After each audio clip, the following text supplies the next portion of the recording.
I've been playing Dungeons & Dragons recently with some friends, and it reminded me of my favorite game, Shadowrun.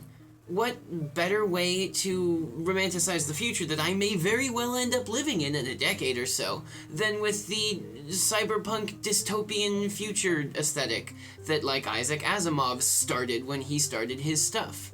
It's fantastic. And with cyberpunk in my brain, I picked up a game called Ubermosh. It is a game developed by Walter Machado? I'm not sure how I would do his name. But anyway, it was released back in August of 2015, and since then he's also released Ubermosh Black and Ubermosh V3, which are standalone expansions to the first game that go like a little bit further outwards on the mechanics of the game and give a little bit more story.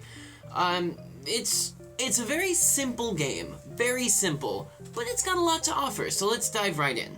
Ubermosh is set in a world where, according to the narrator, the colony is a utopia where people live and are provided for.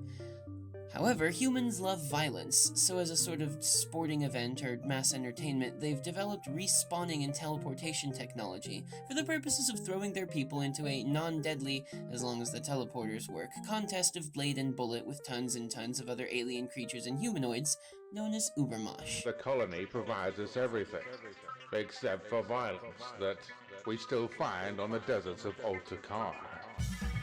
If you get hurt, you will be teleported back and wake up in one piece.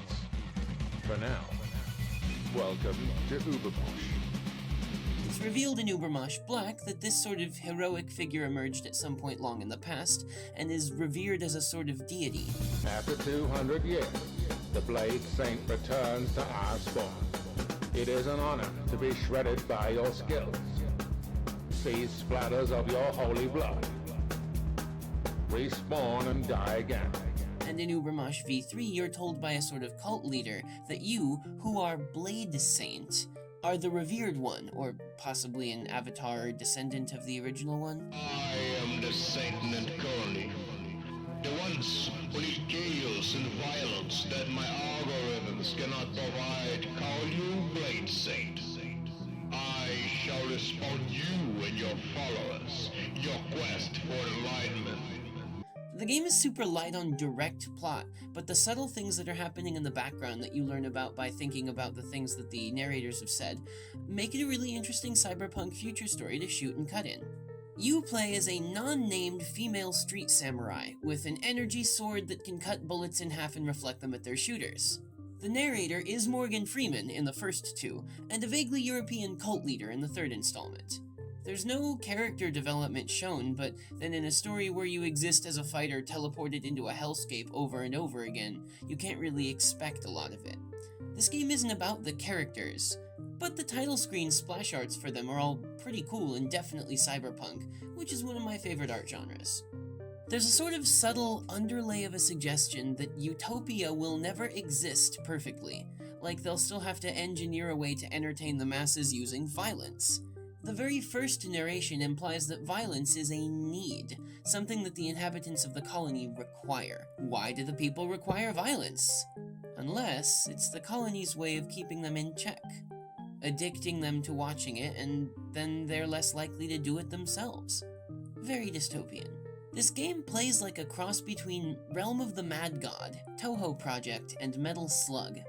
Its challenge comes not only from the sheer amount of threats on the map, but also how well you can balance your gun's firing and your sword's bullet-cutting abilities, since they both have short cooldowns.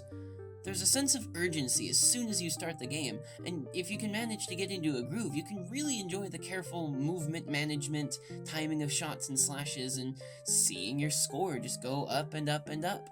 Having the announcer announce every 50 kills that you get is also pretty good. The main complaint that I have with the gameplay is that it's highly repetitive, and someone who has a shorter attention span like me, or just isn't interested in a score chaser, would likely play it for a short while and then lose interest and leave it to collect dust in their Steam library. There's nothing like a great soundtrack to push a good game into the better category.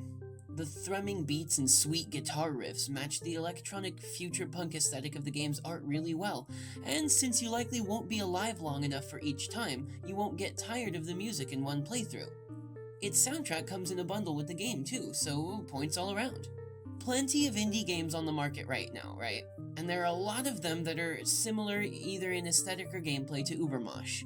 I'd love to tout the game as being unique and memorable in one way or another, but there's very little that actually makes this game either of those things, except for the delicious narrator's voice, of which we get so precious little, and the music.